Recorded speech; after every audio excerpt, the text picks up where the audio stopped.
तो मैं हूँ तुसां दा मेज़बान आदिल मलिक। इस शो ते जिहड़ा तुसां वास्ते पेश किया जाता है हर संडे दी सैर 4 बजे तो 5 बजे तक। नाज़रीन, इस शो ते असीं तुसीं दी लाइव कॉल्स लैंदे हैं ते इमिग्रेशन मतलब मामलात ते तुसां की एडवाइस करते हैं। तो अगर तुसां की या तुसां ते किसी चाहने वाले की किसी किस्म का कोई इमिग्रेशन मसला दरपेश है तो बिल्कुल तुसीं प्रोग्राम ते फोन करके लाइव एडवाइस ले सकते हो। नाज़रीन, जहाँ तक इस शो का ताल्लुक है तुसीं इस ते काफ़ी दिलचस्पी दिखा रहे हो, जिसका एक सबूत है यह है कि प्रोग्राम शुरू होने तो पहले तुझी कॉल का सिलसिला शुरू हो जाता है और प्रोग्राम के एहतमाम तक यह सिलसिला बरकरार रहता है।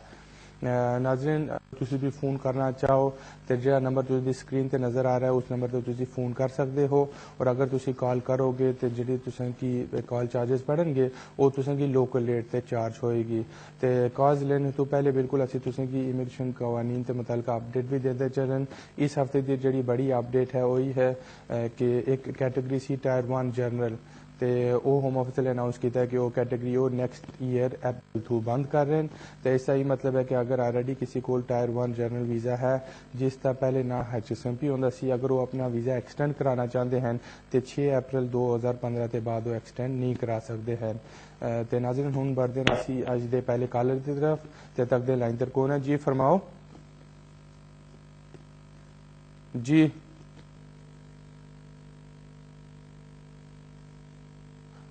जी फरमाओ। वकील बोल रहे हो? मलका वकील? बिल्कुल जी, गल कर रहे हैं, फरमाओ। हाँ जी, मैं ਤੁਹਾਨੂੰ ਪੁੱਛਣਾ ਸੀਗਾ ਕਿ ਜਿੱਦਾਂ ਮੇਰੀ ਫਰੈਂਡ ਆ ਠੀਕ ਕਿ ਉਹਨਾਂ ਦੇ ਜਿੱਦਾਂ ਜਾਣ ਕੇ ਨਾ ਉਹਨਾਂ ਨੂੰ ਲੈਟਰ ਆਇਆ ਸੀਗਾ ਜਿੱਦਾਂ ਉਹਨਾਂ ਦੇ ਫਿੰਗਰਪ੍ਰਿੰਟ ਮੰਗੇ ਸੀਗੇ। ਅੱਛਾ। ਹੋਮ ਆਫਿਸ ਵਾਲਿਆਂ ਨੇ ਵੀ ਤੁਸੀਂ ਆਪਣੇ ਫਿੰਗਰ ਦੇ ਜਾਓ। ਠੀਕ। ਤੇ ਉਹ ਆਪਣੇ ਫਿੰਗਰ ਦੇ ਕੇ ਆਏ ਜਿੱਦਾਂ ਪੋਸਟ ਆਫਿਸ ਦੇ ਵਿੱਚ। ਠੀਕ। ਤੇ ਉੱਥੇ ਉਹਨਾਂ ਨੇ ਨਾ ਵੀ ਜਿੱਦਾਂ ਫਿੰਗਰ ਲੈ ਲਿਆ ਤੇ ਉਹਨਾਂ ਨੇ ਲੈਟਰ ਤੇ ਲਿਖਿਆ ਸੀ ਵੀ ਤੁਹਾਨੂੰ ਪਰਮਾਨੈਂਟ ਇੱਥੋਂ ਦੀ ਸਟੇ ਦੇਣੀ ਆ। ਠੀਕ। ਤੇ ਹੁਣ ਉਹਨਾਂ ਨੂੰ ਸਟੇ ਮਿਲ ਸਕਦੀ ਇੱਥੋਂ ਦੀ? ਉਹਨਾਂ ਨੇ ਫਿੰਗਰ ਮੰਗੇ ਸੀ ਇਮੀਗ੍ਰੇਸ਼ਨ ਵਾਲਿਆਂ ਨੇ, ਉਹਨਾਂ ਨੇ ਫਿੰਗਰ ਦੇ ਆਏ ਸੀ ਆਪਣੀ ਜਾ ਕੇ ਤੇ ਉਹਨਾਂ ਨੇ ਲੈਟਰ ਦੇ ਉੱਪਰ ਇਦਾਂ ਲਿਖਿਆ ਸੀ ਵੀ ਤੁਹਾਨੂੰ ਪਰਮਾਨੈਂਟ ਇੱਥੋਂ ਦੀ ਸਟੇ ਦੇਵਾਂਗੇ, ਤੁਸੀਂ ਆਪਣੇ ਫਿੰਗਰ ਦੇ ਜੋ ਵੱਡੇ ਪੋਸਟ ਆਫਿਸ ਦੇ ਵਿੱਚ। ਠੀਕ। ਤੇ ਉਹਨਾਂ ਜਿਹੜੀ ਐਪਲੀਕੇਸ਼ਨ ਵਗੈਰਾ ਲਾਈ ਸੀ ਉਹ ਕਿਸ ਗਰਾਊਂਡ ਤੇ ਲਾਈ ਸੀ? ਬੱਚੇ ਤੇ ਬੇਸਿਸ ਤੇ ਜਾਂ ਉਹਨਾਂ ਦਾ ਲੈਗੀ ਸਕੀਮ ਦਾ ਸੀਗਾ? ਲੈਗੇਸੀ ਸਕੀਮ ਤੇ ਸੀ। ठीक है, बिल्कुल ओवरऑल ठीक है। तो चंगी खबर है क्योंकि ਲੈਗੇਸੀ केसिस के उपर होम ऑफिस वाले अमूमन फिंगरप्रिंट्स नहीं लेंदे। तो जो भी वो वीज़ा इशू करने हो या फिर जो स्टे देनी हो तो फिर वो फिंगरप्रिंट्स वास्ते बुलाते हैं। तो चंगी गल है उन्हें फिंगरप्रिंट्स दे देते हैं। तो कोई 3-4 हफ्ते के अंदर अंदर कोई ना कोई होम ऑफिस को जवाब आना चाहिए है। तो फिंगरप्रिंट्स लेने का यही मकसद है कि होम ऑफिस जो उन्होंने वीज़ा इशू करेंगे, जो स्टेटस देंगे उन्होंने एक BRP कार्ड इशू करेंगे तो कार्ड के उपर वो ट्रैवल कर सकते हैं। तो ओवरऑल बाकी भी मैं व्यूवर्स की दसना चला कि होम ऑफिस वाले अपनी जी पॉलिसी है वो चेंज की सी 28 फरवरी 2012। 28 फरवरी 2012 के बाद होम ऑफिस वाले जी पॉलिसी लेके आए थे। वो कह रहे थे कि जो भी कोई बंदा एप्लीकेशन करना है इधर वो बच्चे के ग्राउंड से करे या ह्यूमन राइट्स के ऊपर करे या स्टूडेंट बेसिस पे करे या किसी भी कैटेगरी के अंदर करे। तो होम ऑफिस वाले नॉर्मल कहते हैं कि उन्होंने फिंगरप्रिंट्स होने चाहिए हैं। तो फिंगरप्रिंट्स यूजली तुम पोस्ट ऑफिस के थ्रू दर्ज करा सकते हो। तो बाज़ केसिस से फिंगरप्रिंट्स के बाद होम ऑफिस वाले जवाब देंगे यस और नो। बाज़ केसिस से होता है कि जिस तरह कोई लेगेसी का केस है, कोई पुराना केस चल रहा है, उससे फिर वो लास्ट स्टेज पर आके फिंगरप्रिंट्स ले लेंगे। तो उसका ही मतलब होता है कि होम ऑफिस वाले थोड़े अरसे तक उन्होंने केस के ऊपर कोई जवाब देंगे। नाज़रीन, हुण बढ़ते हैं नेक्स्ट कॉलर तरफ। जी फरमाओ। हेलो जी फरमाओ। हेलो, सत श्री अकाल जी। सत श्री अकाल ਭਾਜੀ ਮੈਂ ਨਾ ਇੱਥੇ ਸਟੂਡੈਂਟ ਆ। ਮੈਂ ਵੈਸੇ ਬੇਸਿਕਲੀ 2010 ਚ ਇੱਥੇ ਆਇਆ ਸੀ। ਅੱਛਾ। ਤੇ ਜਨਵਰੀ ਦੇ ਵਿੱਚ ਮੈਂ ਇੱਥੇ ਆਪਣੀ ਕਾਉਂਟੀ ਯੂਨੀਵਰਸਿਟੀ ਤੋਂ ਮਾਸਟਰ ਡਿਗਰੀ ਕਰ ਲਈ। ਅੱਛਾ। ਤੋਂ ਮੇਰਾ 2 ਸਾਲ ਦਾ ਵਰਕ ਪਰਮਿਟ ਵੀ ਲੱਗਾ ਸੀਗਾ। ਠੀਕ। ਫਿਰ ਗਾਹਾਂ ਮੈਂ ਜਿਹੜਾ ਬਿਜ਼ਨਸ ਵੀਜ਼ਾ ਹੁੰਦਾ ਉਹ ਅਪਲਾਈ ਕਰਨ ਚ ਥੋੜਾ ਜਿਹਾ ਡਿਲੇ ਹੋ ਗਿਆ ਕੁਝ ਕਾਰਨਾਂ ਤੋਂ। ਠੀਕ। ਫਿਰ ਮੈਂ ਦੁਬਾਰਾ ਆਪਣਾ ਲੈਵਲ 7 ਮਾਸਟਰ ਜਿਹੜਾ ਡਿਪਲੋਮਾ ਹੁੰਦਾ ਉਹ ਇੱਕ ਆਪਣਾ ਕਾਲਜ ਚ ਲਿਆ ਹੋਇਆ ਹੈ, ਉੱਧਰ ਮੈਂ ਕਰਦਾ ਹਾਂ। ਠੀਕ। ਉਹ ਮੇਰਾ ਨੈਕਸਟ ਈਅਰ ਜਿੱਦਾਂ ਅਗਸਤ 'ਚ ਖਤਮ ਹੋਣਾ ਆ। ਠੀਕ। ਤੇ ਹੁਣ जिदा मैं 5.5 साल हो जाने इतने हूँ मेरे को कोई चीज हैगी कि जिदा हूँ मैं किसी पढ़िया लिखा बच्चा मेरे को जॉबा की कमी नहीं है, मेरे को वीजा होए था ठीक है तो मैं किस बेस से कुछ कर सकता इतने कि मैं भी इतने अपना सैट हो सका। ठीक ठीक है बिल्कुल हूँ क्योंकि जिस तरह तुम मैंने दसिया कि तुझा जो वीज़ा है वो अगस्त 2015 तक है। ਤੇ ਜਿਸ ਤਰ੍ਹਾਂ ਬੇਸ਼ੁਮਾਰ ਵਿਊਅਰਸ ਕੀ ਵੀ ਪਤਾ ਹੈ ਕਿ ਨੈਕਸਟ ਈਅਰ अप्रैल मई ਤੇ ਇਲੈਕਸ਼ਨ ਹੋਣੇ ਹਨ। डिपेंड करता है अगर गवर्नमेंट चेंज होएगी तो वो कोई नई इमिग्रेशन पॉलिसी लेके आएंगे तो उस पॉलिसी तहत में भी कोई नई स्कीम आ जाए या फिर कोई नई ऑप्शन तुसां वास्ते खोल जाए। अज की डेट का जो कानून है उसके हिसाब नाल अगर देखा जाए तो तुसां कोल वेरी लिमिटेड ऑप्शन मौजूद हैं। एक तो ऑप्शन है कि तुसी अगर स्टूडेंट ते फर्दर एक्सटेंशन कराना चाहो स्टूडेंट ते फर्दर एक्सटेंशन करा सकते हो। इस अलावा अगर तुसीं की कोई एम्पलॉयर स्पॉन्सर करना चाहता है वर्क परमिट की बेसिस के ऊपर तो तुसी उस कैटेगरी के ऊपर भी स्विच कर सकते हो। मगर उस बुनियादी तौर पर रिक्वायरमेंट यही है कि जो तुझा एम्पलॉयर हो उसको होम ऑफिस की तरफों टायर 2 का लाइसेंस होना चाहिए।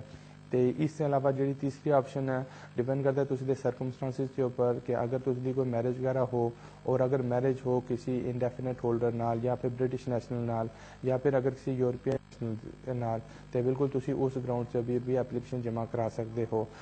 नाज़रीन बढ़ते हैं नेक्स्ट कॉलर तरफ। जी फरमाओ।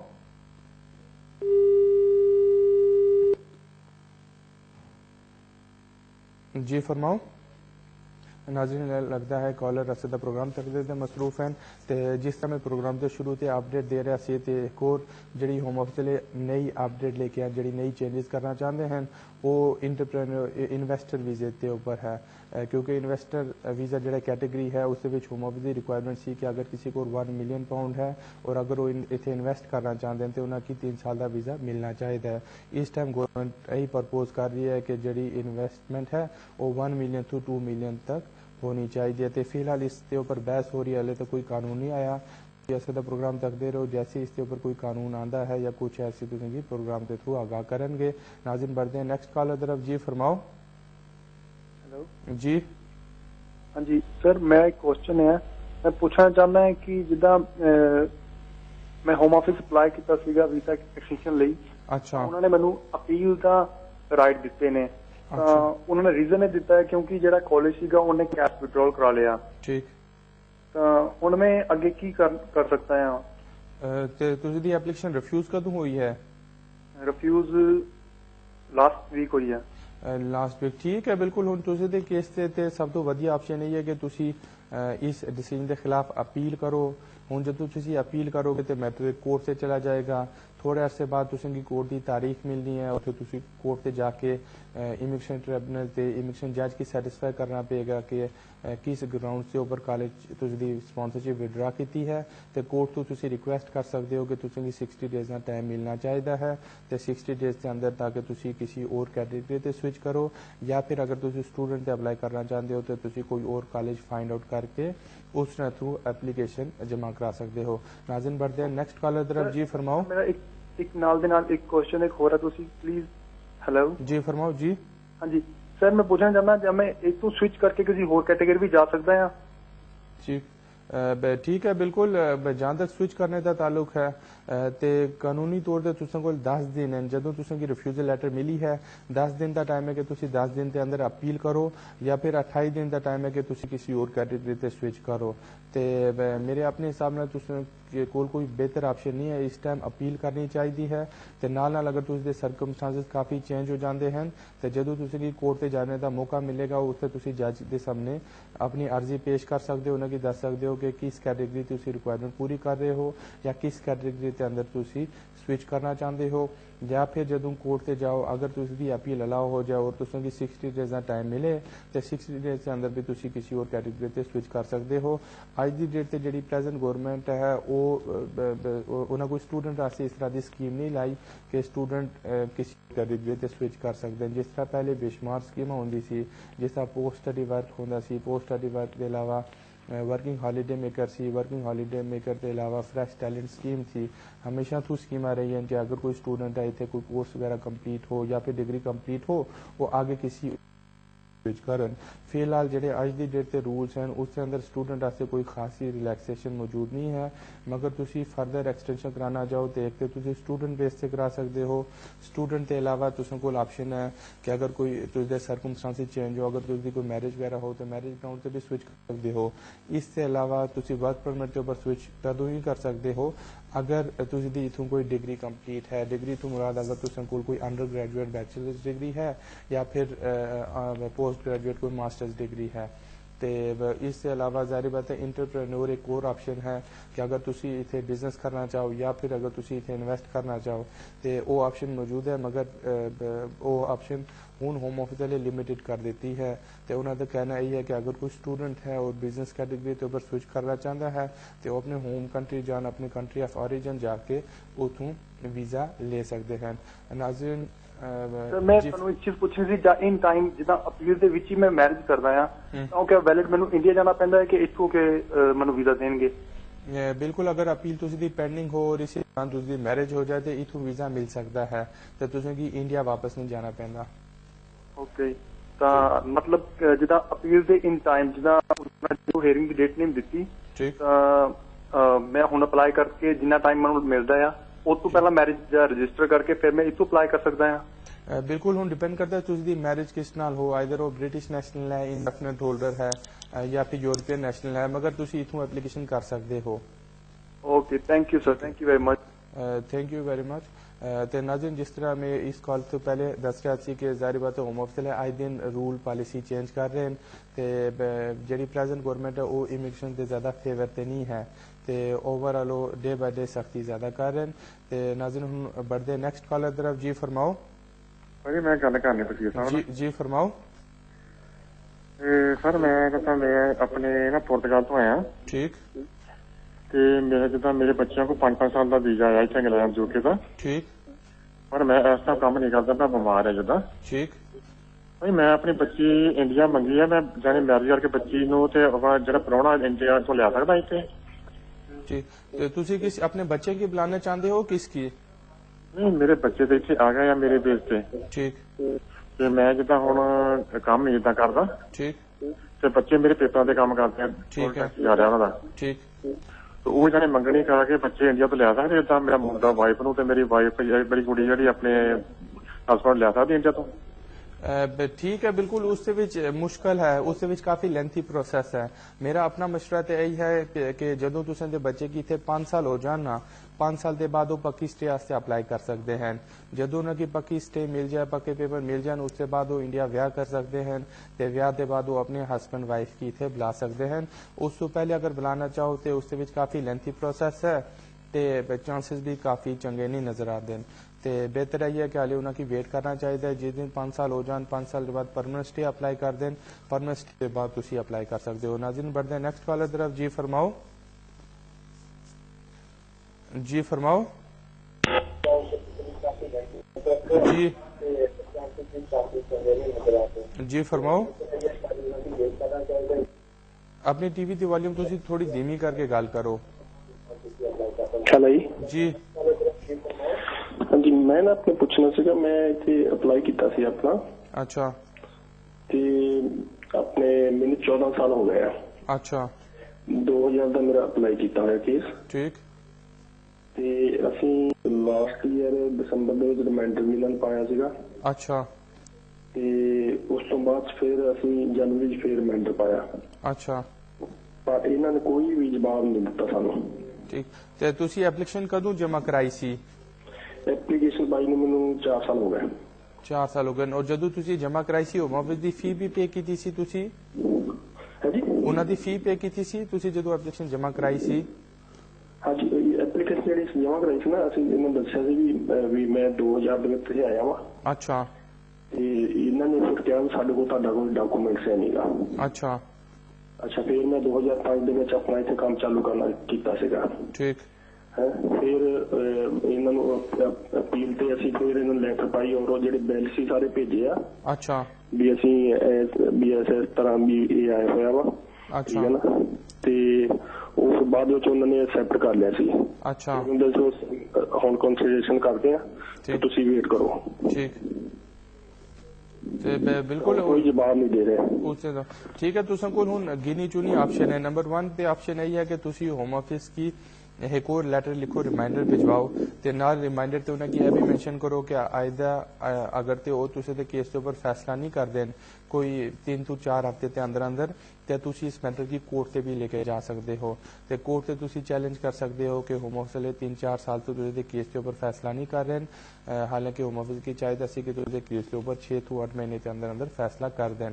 ਤੇ ਜਾਂ ਫਿਰ ਦੂਸਰੀ ਆਪਸ਼ਨ ਹੋਏਗੀ ਕਿ ਤੁਸੀਂ ਆਪਣੇ ਲੋਕਲ ਐਮਪੀ ਕੋਲ ਜਾਓ ਤੇ ਐਮਪੀ ਕੀ ਕਹੋ ਕਿ ਉਹ ਹੋਮ ਆਫਿਸ की चिट्ठी लिख के अपडेट ले कि तुझे केस किस स्टेज से है या किस वजह तो तुझे केस के ऊपर फैसला नहीं कर रहे हैं। या फिर तीसरी ऑप्शन यही है कि तुसी फ्रैश एप्लीकेशन जमा कराओ अज की डेट ते जी फ्रैश एप्लीकेशन तुसी जमा करानी है उत्थे तुसी फिर फर्दर सबमिशन जमा करा सकते हो कि अज की डेट ते तुझे 14 साल कंप्लीट हो गए हैं तो ह्यूमन राइट्स के ग्राउंड से तुझे स्टे मिलनी चाहिए। नाज़रीन बढ़ते नेक्स्ट कॉलर तरफ। जी फरमाओ।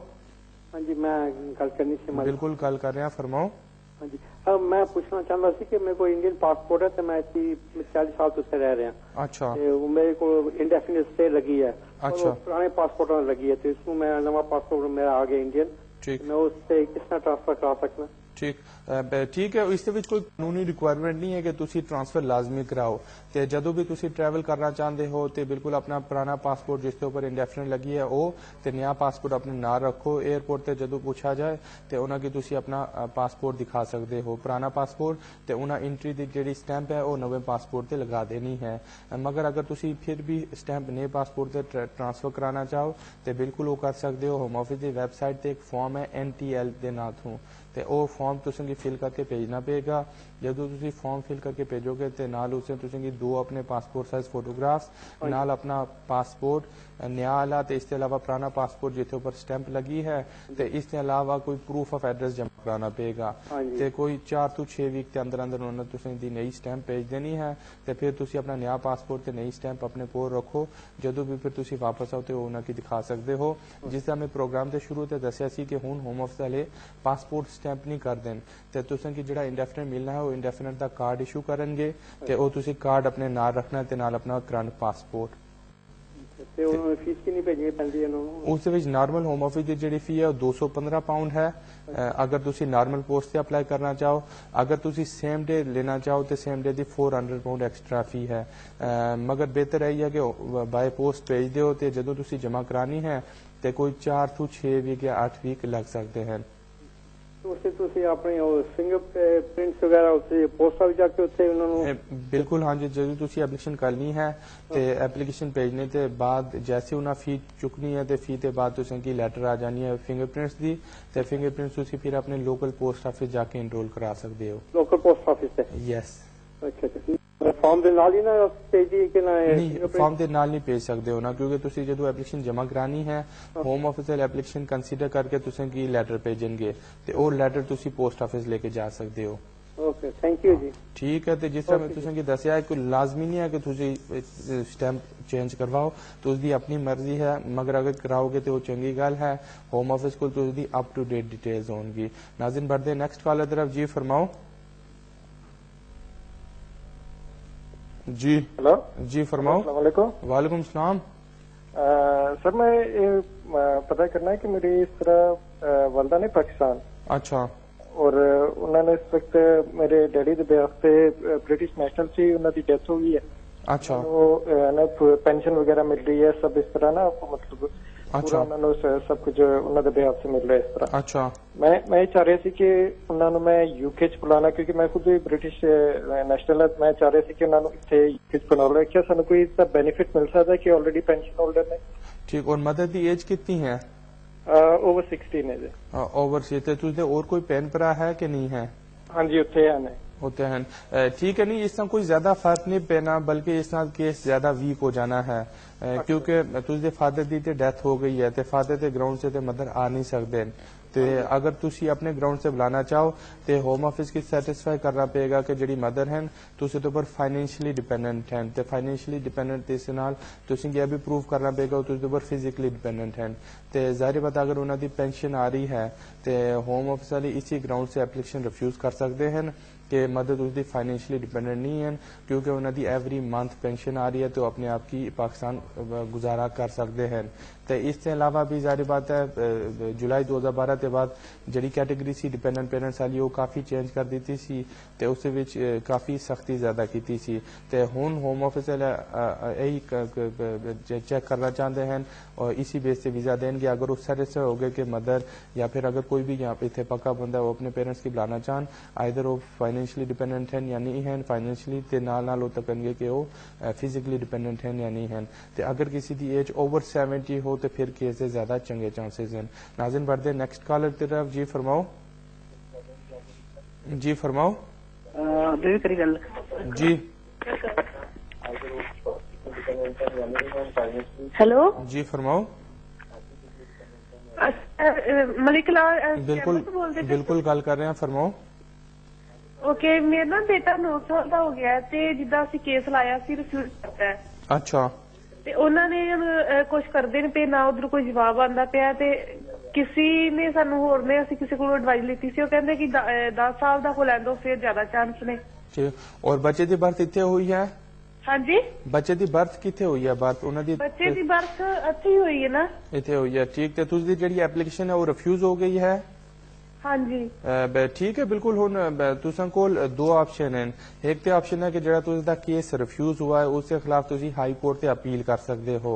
तो बिल्कुल हाई कोर्ट से अपील करनी चाहिए क्योंकि बच्चे की 7 ईयर्स तो ज्यादा अरसा हो गया सी, तो तुझे 7 ईयर्स के बाद एप्लीकेशन जमा कराई सी। तो ह्यूमन राइट्स फोन पे टीवी तो सुन सकते हैं? बिल्कुल, तुसी टीवी ते सुनो, असि तुसेंगी एडवाइस करनगे। ते बिल्कुल जहां तक तुझे केस का ताल्लुक है कि होम ऑफिस वाले हुन केस तुझा रिफ्यूज कर दिता है, तुसां कोल ऑप्शन है कि तुसी इस मैटर की कोर्ट से चैलेंज कर सकते हो। तो इसके अलावा जाहिर बात है जिस दिन बच्चे की इतने 10 साल हो जान तो 10 साल के बाद बच्चे का राइट है कि उसकी ब्रिटिश पासपोर्ट मिले। तो बच्चे की नैशनैलिटी आस्ते तुसी अप्लाई कर सकते हो। तो जाहिर बात है अगर बच्चे की ब्रिटिश नैशनैलिटी मिल जाए उस वाल तुसी केस के ज्यादा चंगे चांसेस हैं क्योंकि इस स्टेज से बच्चे की इंडियन नैशनैलिटी है। तो होम ऑफिस इस स्टेज से यही कंसिडर करेंगे कि बच्चे की 7 ईयर्स तो ज्यादा अरसा हो गया है मगर तुसी सारे जाके इंडिया सेटल हो सकते हो। मगर जदों बच्चे को ब्रिटिश पासपोर्ट हो तो फिर तुझे केस के ज्यादा वधिया चांसेस होंगे। फिर होम ऑफिस की तुसी आर्गूमेंट कर सकते हो कि क्योंकि बच्चा ब्रिटिश नेशनल है और तुसी उन्हां दी प्राइमरी केयर टेकर हो तो इस ग्राउंड से चंगी ते स्टे मिलना चाहिए। मगर बेहतर ऑप्शन है किसी चंगे जे वकील को जाओ, उन्हें के अपना सारा पेपर वगैरह दिखाओ, वो देख के दसनगे कि बेहतर ऑप्शन की है कि इधर हाई कोर्ट से अपील कर दें या 1 साल और वेट करो। नाज़रीन बढ़ते हैं नेक्स्ट कॉलर तरफ। जी फरमाओ। वालेकुम सलाम। अच्छा जी, मेरे को इस टाइम ते स्पाउस वीजा ते मैं फरवरी दे विच जेड़ा इंडेफिनिट स्टे वास्ते अप्लाई करना। ठीक। ते लेकिन ਅਸੀਂ ਜਿਹੜਾ ਚਾਈਲਡ ਟੈਕਸ ਕ੍ਰੈਡਿਟ ਲੈ ਰਹੇ ਸੀ। ਠੀਕ ਹੈ। ਮਈ ਦੇ ਵਿੱਚ ਅਸੀਂ ਉਹਨਾਂ ਨੂੰ ਕਾਲ ਕੀਤੀ ਸੀ ਕਿ ਉਹ ਬੰਦ ਕਰ ਦਿਓ, ਲੇਕਿਨ ਉਹ ਅਪ੍ਰੈਲ ਟੂ ਅਪ੍ਰੈਲ ਚੱਲਦਾ ਹੈ। ਠੀਕ। ਤੇ ਉਹਨਾਂ ਨੇ ਕਿਹਾ ਕਿ ਉਹ ਹੁਣ ਬੰਦ ਨਹੀਂ ਹੋ ਸਕਦਾ। ਠੀਕ।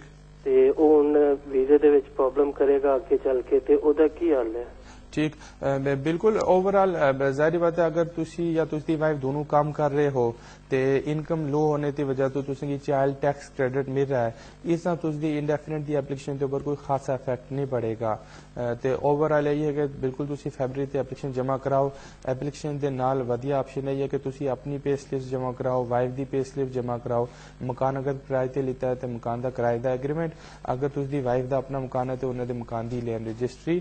तो चाइल्ड टैक्स क्रेडिट तो तुसी एप्लीकेशन रिफ्यूज नहीं हो सकती। ज्यादा प्रॉब्लम तदों होंदा कि जदों तुसी भी नहीं काम कर रहे हो ना ही अगर वाइफ काम कर दी तो अगर तुसी दी वाइफ जॉब सीकर अलाउंस से होंदे।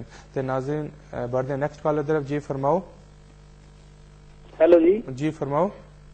हाँ जी सर, मैं पूछना चाहता सीगा जी मेरे प्रॉब्लम थी कि उसमें कल पर जाना सीगा उथे। अच्छा। ਤੇ ਮੈਂ ਇੱਕ ਵਾਰੀ ਅੱਗੇ ਜਾ ਚੁੱਕਾ, ਮੈਨੂੰ ਉਹਨਾਂ ਨੇ ਟਾਈਮ ਦਿੱਤਾ ਸੀਗਾ ਕੱਲ ਦਾ, ਮੈਂ ਜਾ ਸਕਦਾ ਉੱਥੇ?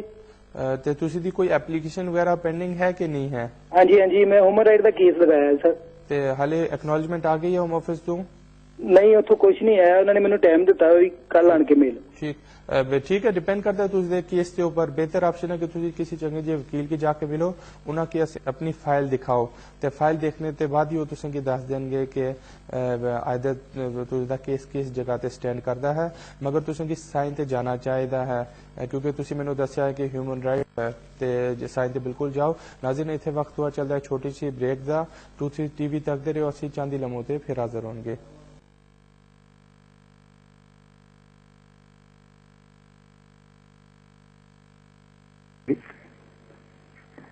हेलो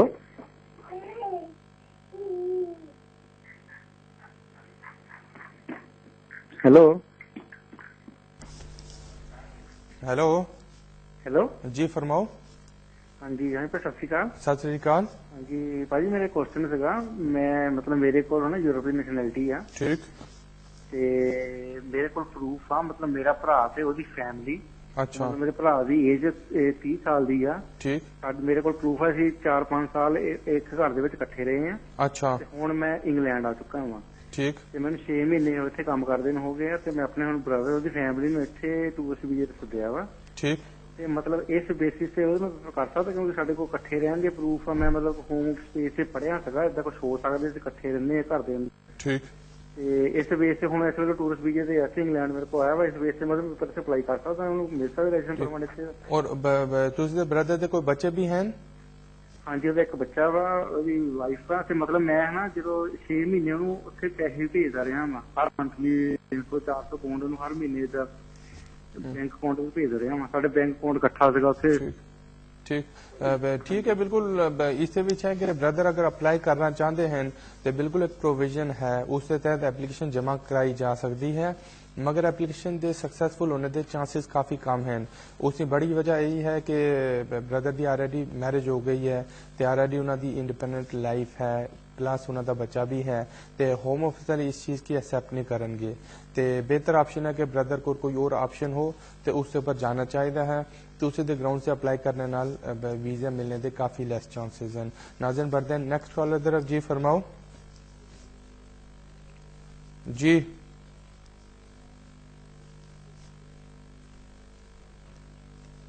जी फरमाओ। हेलो जी। वालेकुम सलाम। जी फरमाओ। मैं एडवाइस लेनी सी अपने ब्रदर बारे। अच्छा। मेरे ब्रदर यंग है, वो 23 साल ਦਾ। अच्छा। ਉਹਨੂੰ ਪਹਿਲਾਂ ਮੈਂ ਆਪਣੇ ਕੁੜੀ ਦੇ ਵਿਆਹ ਤੇ ਸੱਦਿਆ ਸੀ, ਉਹਨੂੰ ਰਿਫਿਊਜ਼ ਕਰਤਾ। ਅੱਛਾ। ਤੇ ਹੁਣ ਸੋਚਦੇ ਆ ਕਿ ਵਰਕ ਪਰਮਿਟ ਤੇ ਉਹਨੂੰ ਮੰਗਾਣਾ ਚਾਹੁੰਦੇ ਆ। ਠੀਕ। ਤੇ ਹੁਣ ਉਹਦਾ ਕੋਈ ਚਾਂਸ ਹੈਗਾ ਆ? ठीक है। ਤੇ तुझा और भी कोई सवाल है या एक ही है? ਇੱਕ ਹੋਰ ਸਵਾਲ ਹੈ ਮੇਰਾ। जी। ਦੂਸਰਾ ਇਹ ਹੈ ਕਿ ਮੇਰਾ ਆਂਟੀ ਤੇ ਅੰਕਲ ਜਿਹੜੇ ਨਾ ਉਹ 79 ਆ, ਇੱਕ 78 ਤੇ 79 ਆ। ਅੱਛਾ। ਤੇ ਉਹ ਮੇਰੀ ਇੱਕ ਹੋਰ ਭਤੀਜੀ, ਉਹਨੂੰ ਮੰਗਾਣਾ ਚਾਹੁੰਦੇ, ਲਾਈਕ ਕੇਅਰ ਲਈ, ਜਿੱਦਾਂ ਕੇਅਰ ਕਰਨ ਲਈ ਰੱਖਣਾ ਚਾਹੁੰਦੇ, ਸੱਦਣਾ ਚਾਹੁੰਦੇ ਆ। ਕੋਈ ਤਰੀਕਾ ਹੈਗਾ ਏਦਾਂ? ठीक ठीक है, बिल्कुल। जहां तक तुझे ब्रदर का ताल्लुक है, ते ब्रदर की जाहिर बात है विजिट वीजा ते मिलने के कम चांसेस हैं, जिसकी वजह यही है कि उन्हें पहले एप्लीकेशन रिफ्यूज कर दी थी। ते वर्क परमिट से डिपेंड करता उन्होंने क्वालिफिकेशन के ऊपर, प्लस डिपेंड करता कि इधर इतने कोई कंपनी उन्होंने स्पॉन्सर करना चाहती है या नहीं करना चाहती। इसके अलावा होम ऑफिस वर्क परमिट तदों ही देंगे जदों वो सैटिस्फाई होंगे कि ब्रदर इतने आके हाईली स्किल्ड काम कर रहा है। तो जिस तरह मैं प्रोग्राम के शुरू से भी दसिया सी, आजकल वर्क परमिट कैटेगरी थोड़ी मुश्किल हुई है। तो अगर तुम थोड़ा अर्सा और वेट करते हो, नैक्सट ईयर गवर्नमेंट चेंज हो जाएगी, मे भी थोड़े बहुत रूल पॉलिसी रिलैक्स करन। तो जहां तक तुझी नीस का ताल्लुक है, तो तुझे अंकल एंड आंटी की बेसिस से इतने आ तो सकते हैं एज अ विजिटर, मगर इतने लॉन्ग टर्म नहीं रह सकते हैं। मगर अगर इतने आ जाए एज अ विजिटर तो फिर इतों एप्लीकेशन तुम जमा कर सकते हो एज अ प्राइमरी केयर, अगर उन्होंने लुक आफ्टर कर रहे हैं। मगर उससे भी किसी चंगे चांसेस तो भी बनते हैं अगर कोई सोशल सर्विस वाले इन्वॉल्व हो जान।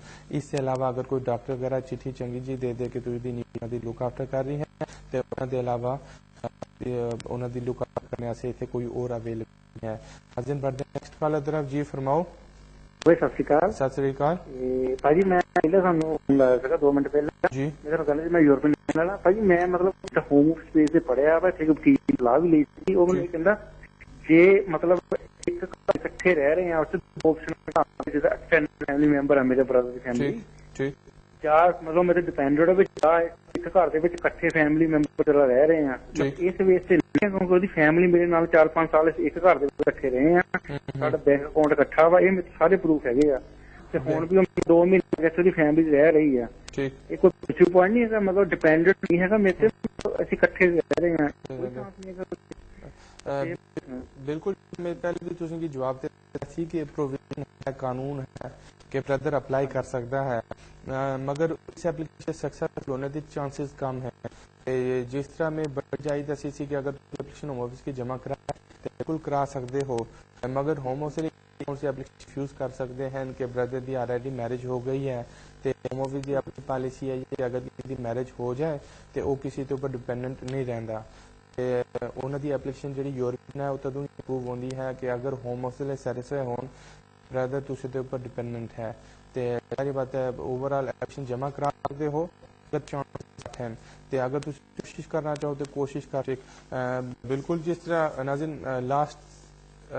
लास्ट कॉलर अपना ये सवाल पूछ रहे थे कि अगर कोई स्टूडेंट वीज़ा है स्टूडेंट वीज़े ते है अगर उन्हें की मैरिज करनी हो तो मैरिज कर सकते हैं या नहीं कर सकते तो बिल्कुल अगर कोई स्टूडेंट वीज़ा है जिन्होंने कोई वीज़ा वैलिड है तो अगर वो मैरिज करना चाहन मैरिज भी कर सकते हैं मैरिज के बाद वो स्टे वास्ते भी अप्लाई कर सकते हैं हूँ अगर किसी की मैरिज हो यूरोपियन नेशनल नाल तो उसे होम ऑफिस की बुनियादी तौर पर 2 रिक्वायरमेंट्स हैं एक तो रिक्वायरमेंट है कि उन्होंने जेन्युइन रिलेशनशिप होना चाहिए तो वो दोनों पार्टीज ना रही हो दूसरी रिक्वायरमेंट यही है कि जी यूरोपियन नेशनल है जो स्पॉन्सर है वो इतने काम करते हो अपना ट्रीटी राइट एक्सरसाइज करते हो तो जो तुम एप्लीकेशन होम ऑफिस से जमा करानी है तो नॉर्मल एप्लीकेशन 6 महीने के अंदर अंदर फैसला हो जाता है तो एप्लीकेशन के नाल पासपोर्ट दोनों दर्ज कराने हैं मैरिज सर्टिफिकेट होना चाहिए थोड़ी बहुत वैडिंग की फोटोग्राफ्स होनी चाहिए हैं नाल जो यूरोपियन नेशनल उन्होंने काम का एविडेंस होना चाहिए अगर वो किसी कंपनी से काम कर रहे हैं तो उन्होंने पे स्लिप्स होनी चाहिए नाल बैंक स्टेटमेंट होनी चाहिए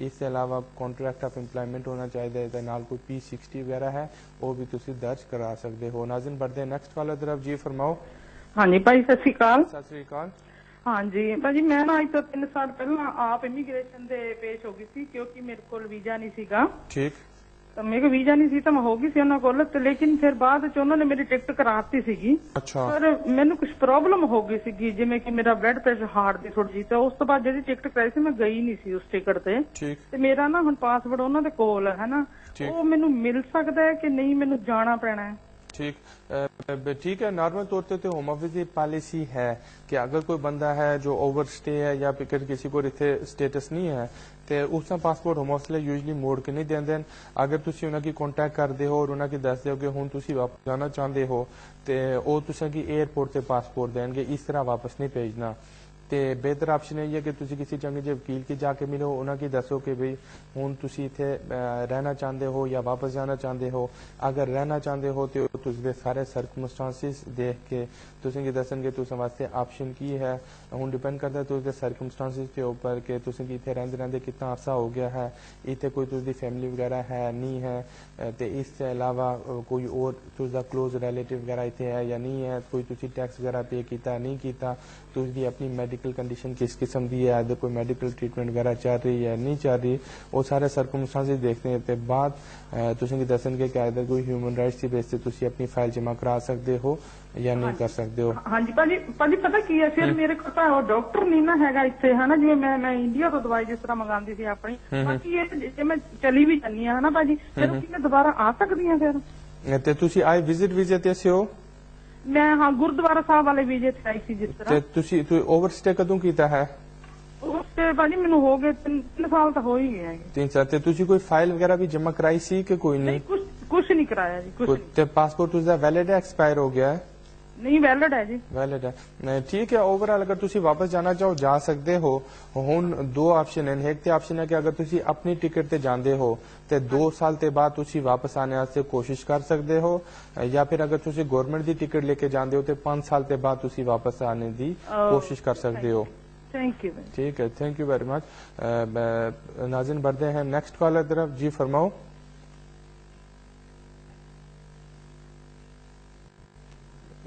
नाज़रीन एक कॉल ड्रॉप हो गई है तो बाकी जिस तरह मैं दस रहा सी कि अगर ते किसी दी मैरिज हो कोई स्टूडेंट है अगर किसी दी मैरिज यूरोपियन नेशनल नाल हो तो उत्थे ते कोई इनकम थ्रैशहोल्ड नहीं है यूरोपियन नेशनल दी कोई इनकम दा लेवल नहीं है मगर अगर कोई स्टूडेंट है जिन्हां दी मैरिज हो कोई ब्रिटिश नेशनल नाल या फिर इंडेफिनेट होल्डर नाल तो उत्थे होम ऑफिस वाले दी पॉलिसी है रूल है कि उन्हां दे जिहड़ा स्पॉन्सर है उन्हां दी इनकम 18,600 होनी चाहिए है तो अगर 18,600 नहीं है तो होम ऑफिस लिए उन्होंने स्पाउस एप्लीकेशन रिफ्यूज कर सकते हैं तो वो फिर ह्यूमन राइट्स के ऊपर रिलाई कर सकते हैं नाज़रीन बढ़ते काले तरफ जी फरमाओ जी फरमाओ जी हेलो जी जी मैं अपने मलिक लाल बिल्कुल गल कर रहे हैं फरमाओ भाई मैं ਪੁੱਛਣਾ ਸੀ ਜਿੱਦਾਂ ਨਾ ਅਸੀਂ ਇੱਥੇ ਯੂਰਪੀਅਨ ਨੈਸ਼ਨਲ ਆ ਅਸੀਂ ਇੱਥੇ ਯੂਕੇ 'ਚ ਰਹਿੰਦੇ ਆ ਅੱਛਾ ਮੇਰੇ ਮਦਰ ਫਾਦਰ ਵੀ ਜਿੱਦਾਂ ਪੁਰਤਗਾਲੀ ਨੈਸ਼ਨਲਿਟੀ ਆ ਨਾ ਕੋਲ ਵੀ ਠੀਕ ਤੇ ਅਸੀਂ ਜਿੱਦਾਂ ਮੇਰੀ ਫੈਮਿਲੀ ਇੱਥੇ ਹੈ, ਜਿੱਦਾਂ ਮੇਰੀ ਵਾਈਫ ਹੈ, ਇੱਕ ਬੇਟਾ ਹੈ ਮੇਰਾ। ਅੱਛਾ। ਮੇਰਾ ਬ੍ਰਦਰ ਹੈ ਇੰਡੀਆ ਜਿੱਦਾਂ। ਠੀਕ। ਮੇਰੇ ਤੋਂ ਵੱਡਾ ਹੈ 2 ਸਾਲ, ਉਹ ਇੰਡੀਆ ਆ, ਉਹਦਾ ਵੀ ਮੈਰਿਜ ਹੋਈ ਸੀ। ਠੀਕ। ਤੇ ਹੁਣ ਜਿੱਦਾਂ ਉਹਦਾ ਡਿਵੋਰਸ ਹੋ ਗਿਆ। ਠੀਕ। ਤੇ ਅਸੀਂ ਉਹਨੂੰ ਇੱਥੇ ਬੁਲਾਉਣਾ ਹੋਵੇ, ਕੋਈ ਚਾਂਸ ਹੈ ਜਿੱਦਾਂ ਪਰਮਾਨੈਂਟ ਸਾਡੇ ਕੋਲ ਇੱਥੇ ਆ ਸਕੇ ਉਹ? ਠੀਕ। ਤੇ ਉਹ ਕਦੀ ਪਹਿਲੇ ਇੱਥੇ ਆਏ ਹਨ ਕਿ ਨਹੀਂ ਆਏ? नहीं पहला कभी नहीं आए थे। पहले कभी नहीं आए। ठीक है ब्रदर, आसे एक ते ऑप्शन है कि अगर तुसी उसकी विजिटर तौर ते बुलाना चाहो as a tourist as a visitor ते बिल्कुल उस वास्ते तुसी अपनी राहदारी भेज सकते हो कि ब्रदर इत्थे आके फैमिली की विजिट करके मुड़ के इंडिया चला जाए। ते परमानेंट बेसिस ते बुलाना मुश्किल है क्योंकि उस विच एक प्रोविजन है, कानून है कि ब्रदर अप्लाई ते कर सकता है मगर उस एप्लीकेशन के अप्रूव होने के चांसेस काफी घट होंगे हैं।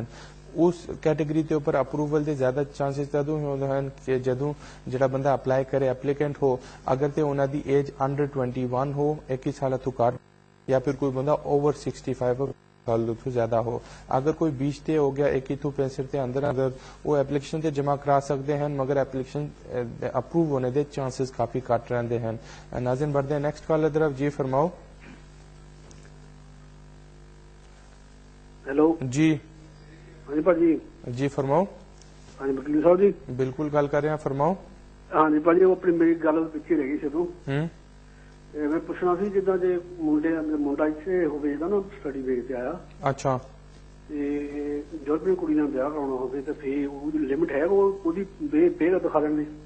बिल्कुल जिस तरह मैं तुसेंगी भी दस्या सी ते नहीं उस विच कोई लिमिट नहीं है। कानूनी तौर पे वो कह रहे हैं कि बेशक यूरोपियन नेशनल है वो बेशक 1 महीने तो काम कर रहे हों ते 1 महीने की भी पे स्लिप तुसी एप्लीकेशन नाल जमा करा सकते हो। इससे अलावा काम की तरफों कन्फर्मेशन लेटर के वो काम कर रहे हैं नाल कोई कॉन्ट्रैक्ट ऑफ एम्प्लॉयमेंट वगैरह है तो वो भी तुसी जमा करा सकते हो। तो कोई लिमिट नहीं है। लिमिट जड़ी है कि अगर स्टूडेंट की मैरिज हो ब्रिटिश नेशनल नाल या फिर इंडेफिनेट होल्डर नाल उस कैटेगरी ते लिमिट है। उस विच कह रहे हैं कि जी ब्रिटिश नेशनल है या फिर इंडेफिनेट होल्डर उन्हें कुल 6 महीने की पे स्लिप होनी चाहिए है मगर यूरोपियन बेस पे कोई लिमिट नहीं है, कोई थ्रेशोल्ड नहीं है। 1 महीने की पे स्लिप हो वो चल जानी है। नाज़रीन बढ़ते नेक्स्ट कॉल की तरफ। जी फरमाओ। हेलो मलिक जी। जी सत श्री अकाल जी। सत श्री अकाल। हाँ जी मलिक जी, मैं पूछना चाहता मेरे बच्चे हफ्ते 2.5 साल की स्टेज मिली सी, ਜਿਹੜਾ ਤੁਸੀਂ ਕਹਿੰਦੇ ਸੀ ਨਾ ਕਾਨੂੰਨ ਉਹਨਾਂ ਨੇ ਕੋਰਟ ਆਫ ਅਪੀਲ ਦੇ ਵਿੱਚ ਲੋਕਾਂ ਨੇ ਵੈਨ ਕੀਤਾ ਕਿਸੇ ਨੇ। ਠੀਕ। ਉਹਨਾਂ ਨੇ ਅੱਗੇ ਅਪੀਲ ਕੀਤੇ ਕਿ ਨਹੀਂ ਕੀਤੇ ਜਿਹਦੇ ਨਾਲ ਇੰਡੈਫੀਨਿਟ ਵਗੈਰਾ ਅਸੀਂ ਅਪਲਾਈ ਕਰ ਸਕਦੇ ਹਾਂ ਜੀ? ठीक।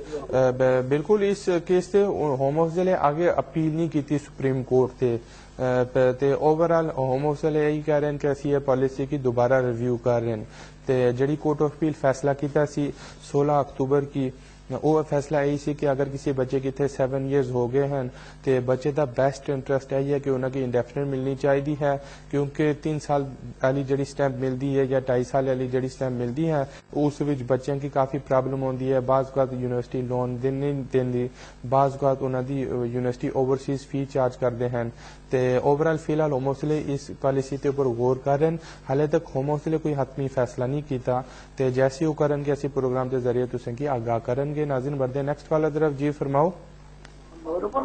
जी। हेलो। जी फरमाओ। हाँ जी असी ना मतलब मैं अपनी फ्रेंड पूछना सीगा जी।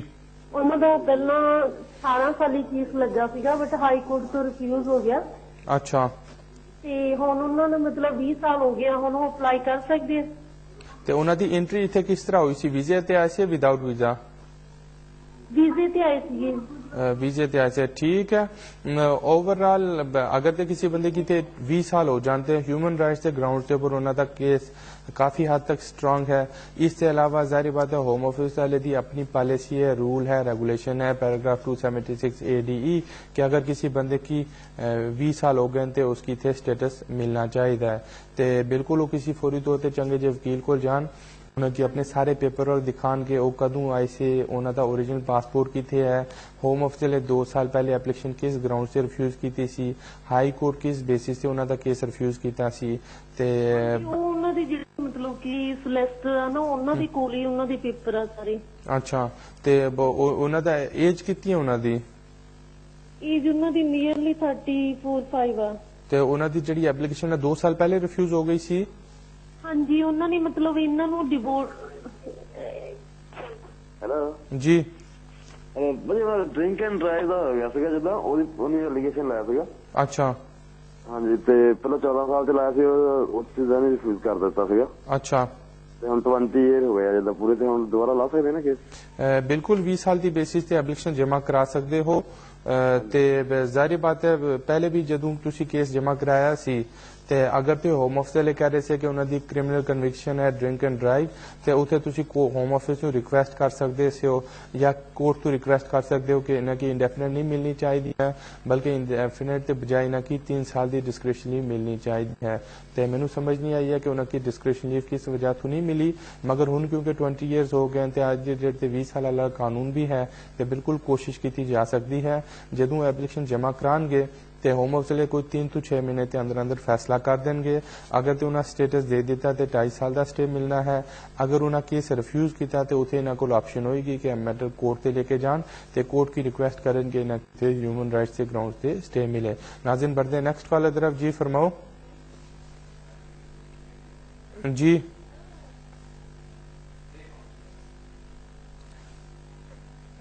जी फरमाओ। नाजरीन एक कॉल ड्रॉप हो गई है, असी बढ़ते हैं नेक्स्ट कॉल की तरफ। जी फरमाओ। जी हेलो अस्सलाम वालेकुम जी। वालेकुम सलाम। सर मेरा सवाल है कि मैं बच्चे की registration as a British national apply की सीगी। अच्छा ਤੇ ਉਹ ਮਿਲ ਗਈ ਹੈਗੀ ਹੈ ਤੇ ਮੈਂ ਹੁਣ ਬ੍ਰਿਟਿਸ਼ ਪਾਸਪੋਰਟ ਅਪਲਾਈ ਕਰਨਾ ਚਾਹ ਰਿਹਾ ਸੀਗਾ ਤੇ ਮੈਨੂੰ ਕੋਈ ਦੱਸ ਸਕਦੇ ਹੋ ਕਿੰਨਾ ਚਿਰ ਲਾ ਦਿੰਦੇ ਨੇ ਬ੍ਰਿਟਿਸ਼ ਪਾਸਪੋਰਟ ਬਣਾਉਣ ਲਈ? ठीक। और बच्चे की एज कितनी है? ਜੀ 2 ਬੱਚੇ ਹੈਗੇ ਨੇ, ਇੱਕ 6 ਸਾਲ ਦਾ ਤੇ 5 ਸਾਲ ਦਾ। 5 साल का ठीक है बिल्कुल। अगर तुसी ब्रिटिश पासपोर्ट वास्ते अप्लाई करो तो उन्होंने जिहड़ा पासपोर्ट है कोई 2 ਤੋਂ 4 वीक के अंदर अंदर आ सकता है। तो क्योंकि अगर तुसी अज की डेट या कल अप्लाई करते मे बी क्रिसमस की वजह तो थोड़ा 1-2 हफ्ते ऊपर नीचे हो जान, मगर नॉर्मल 2 ਤੋਂ 4 वीक के अंदर अंदर पासपोर्ट आ जाता है। तो पासपोर्ट तुसें की करते ही एड्रैस मिल जाना है। तो मैनू नहीं लगता किसी किस्म का कोई प्रॉब्लम होएगा, तुसी फौरी तौर पर अप्लाई कर दिओ। ठीक ठीक है, थैंक यू। ते ओवरऑल बाकी भी ऐसी व्यूवर्स की आप दसते चलन के नॉर्मल तौर पर अगर किसी बच्चे की या तो इतने 10 साल हो जान तो 10 साल की बेसिस से वो ब्रिटिश नैशनैलिटी वास्ते अप्लाई कर सकते हैं, या फिर अगर किसी बच्चे की बर्थ यूके हो और उन्होंने पेरेंट्स इंडेफिनेट हो तो इस ग्राउंड से भी एप्लीकेशन जमा कराई जा सकती है। तो उस भी जी एप्लीकेशन होंगी है वो 2 स्टेजिस से होंगी है। पहली स्टेज से तुम रजिस्ट्रेशन वास्ते अप्लाई करते हो, जदों तुम रजिस्ट्रेशन वास्ते अप्लाई करते हो कोई 2-3 महीने के अंदर अंदर होम ऑफिस वाले एप्लीकेशन के ऊपर फैसला करके दस दिन की एप्लीकेशन अप्रूव है या रिफ्यूज है। तो अगर तो एप्लीकेशन अप्रूव हो जाती है तो वो रजिस्ट्रेशन सर्टिफिकेट इशू कर देने हैं, तो रजिस्ट्रेशन सर्टिफिकेट के नाल तुसी ब्रिटिश पासपोर्ट वास्ते अप्लाई कर सकते हो। नाज़रीन हुण बढ़ते हैं अपने नेक्स्ट कॉल की तरफ। जी फरमाओ। हेलो जी हेलो जी फरमाओ। जी मैं तिलकराज बोल रहा जी। जी फरमाओ। सर मैं एक सलाह ਲੈਣੀ ਹੈ। ਸਾਡੀ ਕੁੜੀ ਹੈਗੀ ਪੁਰਤਗਾਲ ਰਹਿੰਦੀ, ਸਾਡੇ ਕੋਲ ਪਾਸਪੋਰਟ, ਮੇਰੇ ਕੋਲ ਘਰ ਵਾਲੀ ਤੇ ਮੁੰਡੇ ਕੋਲ ਪਾਸਪੋਰਟ ਹੈ ਜੀ। ਅੱਛਾ। ਤੇ ਉਹ ਕੁੜੀ ਦਾ ਵੀਜ਼ਾ ਅਪਲਾਈ ਕੀਤਾ ਜੀ ਪੁਰਤਗਾਲ ਤੋਂ, ਉੱਥੋਂ ਰਿਫਿਊਜ਼ ਹੋ ਗਿਆ ਸੀਗਾ ਜੀ। ਅੱਛਾ। ਤੇ ਉਹ ਕੁੜੀ ਫਿਰ 2 ਸਾਲ ਹੋ ਗਏ ਇੰਡੀਆ ਭੇਜਤੀ। ਉਹਦੀ ਉਮਰ ਜਿਹੜੀ ਜਦ ਅੰਡਰ 21 ਸਾਲ ਦੀ ਸੀਗੀ ਜਦੋਂ ਅਪਲਾਈ ਕੀਤਾ ਸੀਗਾ ਜੀ। ਠੀਕ। ਤੇ ਹੁਣ ਉਹ 23 ਸਾਲ ਦੀ ਹੋ ਗਈ ਜੀ, ਇੰਡੀਆ ਰਹਿੰਦੀ ਆ। ਠੀਕ।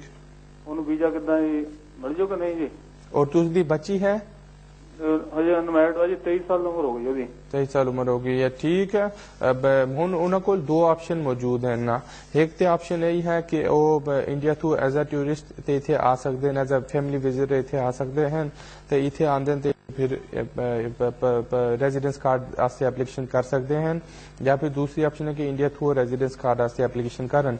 मगर जदों भी तुसी रेजिडेंस कार्ड वास्ते एप्लीकेशन करनी है, मेन दिक्कत यही होगी कि होम ऑफिस वाले कहेंगे कि क्योंकि उन्होंने एज 21 साल तो ज्यादा हो गई है, तो होम ऑफिस वाले यही कह सकते हैं कि ऐसी सैटिस्फाई नहीं है कि बेटी तुसी तो ऊपर फाइनेंशियली डिपेंडेंट है और 21 ईयर्स तो ज्यादा एज है, वो आप एक काम करके अपने आप की अकोमोडेट मेंटेन कर सकते हैं। नाज़रीन बढ़ते हैं नेक्स्ट कॉल की तरफ। जी फरमाओ। हाँ जी जी मेरी है ना वाइफ इंडिया तो आई थी। अच्छा। स्पोर्ट्स वीजे पे ना। ठीक। ते ओदे नाल मेरा बच्चा आया था, मुंडा 18 साल का है ना। ठीक। ते उन्हां नूं डेफिनेट मिल गई है हुण। ठीक। ते मैं पुछया मेरे को ब्रिटिश पासपोर्ट आ ते अपनी सिटीजन नहीं थे इत्थे दी। ठीक। ਉਹਨਾਂ ਨੂੰ ਕਿੰਨੇ ਚਿਰ ਬਾਅਦ ਅਪਲਾਈ ਕਰਨਾ, ਜੇ 3 ਸਾਲ ਬਾਅਦ ਆਇਆ ਤੋਂ ਬਾਅਦ ਜਾਂ 5 ਸਾਲ ਬਾਅਦ, ਪਲੀਜ਼ ਦੱਸਣਾ ਮੈਨੂੰ। ਠੀਕ, ਬਿਲਕੁਲ। ਇਸ ਦੇ ਵਿੱਚ ਜਿਹੜਾ ਕਾਨੂੰਨ ਹੈ ਉਹ ਕਾਨੂੰਨ ਸਟ੍ਰੇਟ ਫਾਰਵਰਡ ਹੈ। ਉਹ ਕਹਿੰਦਾ ਕਿ ਤੁਸੀਂ ਜਿਹੜੀ ਵਾਈਫ ਹੈ ਉਹ ਤੇ ਸਪਾਊਸ ਵੀਜ਼ੇ ਤੇ ਆਈ ਸੀ ਤੇ ਉਹਨਾਂ ਦੀ ਜਿਸ टाइम इतने एंट्री हुई है उस डेट तो जिस दिन इन्होंने 3 साल कंप्लीट हो जान तो फिर ब्रिटिश नैशनैलिटी वास्ते अप्लाई कर सकते हैं। जहां तक बच्चे का ताल्लुक है तो बच्चे के उपर 3 साल की कंडीशन तदों लागू होती अगर उन्होंने एज अंडर 18 हो, मगर जिस तरह तुसीं मैनूं दस्सिया कि उन्होंने एज ओवर 18 हो गई है तो इस वजह तो बच्चे की जी ब्रिटिश नैशनैलिटी वो 5 साल बाद मिलनी है। तो वाइफ 3 साल बाद अप्लाई कर सकते हैं, बच्चे 5 साल तक वेट करना पड़ेगा, 5 साल के बाद नैशनैलिटी अप्लाई कर सकता है। नाज़रीन बढ़ते नेक्स्ट कॉल की तरफ। जी फरमाओ। हेलो जी। हाँ जी सर, मैं मलिक साहब पूछ रहा सी कि मैं इतने ब्रिटिश पासपोर्ट होल्डर है, जॉब भी कर रहे हैं, मेरी वाइफ भी जॉब कर दी, मेरे मदर इंडिया च हैगी है, विडो हैगी है, 60 ईयर उन्होंने एज हैगी है। अच्छा, किसी बेस से उन्होंने मैं इतने बुला सकता है परमानेंट बेस से? ठीक है। तो उन्होंने किसी किस्म की कोई पेंशन वगैरह तो नहीं आ रही? नहीं नहीं, कोई पेंशन नहीं उन्होंने हैगी जी। ठीक है। जिस तरह मैं ब्रेक पहले भी दसिया सी क्योंकि 2012 के बाद होमोसले इस कैटेगरी की काफी चेंज कर दिता सी ते ओवरऑल मदर परमानेंट बेसिस से तदों ही आ सकती हैं जदों तुसां कोल पेपर वर्क हो जिस तो ऐ सैटिस्फाई हो सके कि मदर तुसे तो पर फाइनेंशियली डिपेंडेंट हैं ते नाल फिजिकली डिपेंडेंट हैं। उस विच भी अगर किसी दी एज ओवर 65 है, ओवर 70 है, फिर केस दे ज्यादा चंगे चांसेस हैं। बेहतर है कि तुसी किसी चंगे जे वकील के जाके मेरे उन्हां के सारे पेपर वर्क दिखाओ और देख के दस देंगे कि कितने % चांसेस हैं कि मदर परमानेंट स्टे वास्ते अप्लाई करन, या फिर दूसरी ऑप्शन है कि अगर हाले परमानेंट स्टे वास्ते वो क्वालीफाई नहीं कर रहे हैं तो वो फैमिली विजिटर के तौर पर तुसीं की विजिट करके वापस इंडिया जा सकते हैं। नाज़रीन बढ़ते नेक्स्ट कॉल की तरफ। जी फरमाओ। जी हाँ, मैं तुहानूं पुछना सीगा कि मेरे बेटे की शादी हुई सी ते ओहदे वाइफ नूं स्पाउस वीजा मिलिया 2 ईयर का। अच्छा, उन्होंने रिन्यू होना है फरवरी 19 नूं। ठीक। ते बेटे दे कोल ना टेंपरेरी जॉब से चले गई दी जॉब। ठीक। हुण सारे पेपर साडे कोल रेडी हैं पर सानूं नहीं समझ आंदा कि जॉब ਲਈ ਤਾਂ ਨਹੀਂ ਪ੍ਰੋਬਲਮ ਆਏਗੀ ਕਿਉਂਕਿ ਇੰਨੀ ਜਲਦੀ ਤਾਂ ਜੌਬ ਹੁਣ ਕਿਤੇ ਮਿਲ ਨਹੀਂ ਰਹੀ। ਤੇ ਤੁਸੀਂ ਦੀ ਜਿਹੜੀ ਬਹੂ ਹੈ ਉਹ ਕੰਮ ਕਰ ਰਹੀ ਹੈ? ਉਹ ਵੀ ਨਹੀਂ ਕੰਮ ਕਰ ਰਹੀ। ਅਭੀ ਕੰਮ ਤੇ ਇਹਨਾਂ ਕੋਈ बेनिफिट साल 1.5 साल ਦੇ बेनिफिट वगैरह क्लेम कोई कर रहे हैं कि नहीं? कोई बेनिफिट नहीं क्लेम कर रहे। ठीक है। बिल्कुल जी तुझी बहू है वो परमानेंट स्टे वास्ते अप्लाई कर सकते हैं। हसबैंड का काम करना लाजमी नहीं है ते क्योंकि सब तो वधिया गल है चंगी गल है कि किसी किस्म की बेनिफिट ते नहीं रिलाई कर रहे हैं, ना ही स्टेट के उपर रिलाई कर रहे हैं। तो बिल्कुल परमानेंट स्टे वास्ते अप्लाई कर सकते हैं। होम ऑफिस इन्हों की एप्लीकेशन अप्रूव कर देंगे अगर वो सैटिस्फाई होए कि यह दोनों 2 साल तो ना रह रहे हैं। तो मैनू पूरा यकीन है कि उन्हें लाइफ इन यूके टेस्ट कर दिता होगा क्योंकि वो मेन रिक्वायरमेंट है। नाल B1 एक इंग्लिश लैंग्वेज का टेस्ट भी करना पड़ेगा। नाज़रीन बढ़ते नेक्स्ट कॉल की तरफ। जी फरमाओ। हाँ जी भाई। जी वालेकुम सलाम। सर मैंने उमर एड का केस लगाया है। ठीक। तो उसका जवाब कितनी देर में वो दे देते हैं? डिपेंड करता है केस के ऊपर। जाहिर बात अगर तुसी नॉर्मल रूटीन ते एप्लीकेशन जमा कराओ तो आज की डेट ते होम ऑफिस 6 महीने के अंदर अंदर जवाब दे देंगे हैं और 6 महीने के अंदर दसते हैं कि अगर तुसी स्टे मिल रहा या नहीं मिल रहा। अगर तो मिलता है तो ठीक है, अगर नहीं मिलता वो तुम केस रिफ्यूज कर सकते हैं तो तुम कोल ऑप्शन होंगी कि तुसी उस मैटर की कोर्ट से चैलेंज करो। तो ओवरऑल 6 महीने के अंदर अंदर इथे तक था अज का शो। 1 घंटे का वक्त था, बड़ी छेती ना गुजर गया। तुसे दे सामने जितनी ज्यादा कॉल्स ले सकता सी लीती, फिर भी अगर किसी दी कॉल ना मिल पाई हो तो अगले संडे अगले एतवारे फिर 4 बजे इथे होऊंगा। तदों तक मैनू इजाजत दीजियो। रब रखा।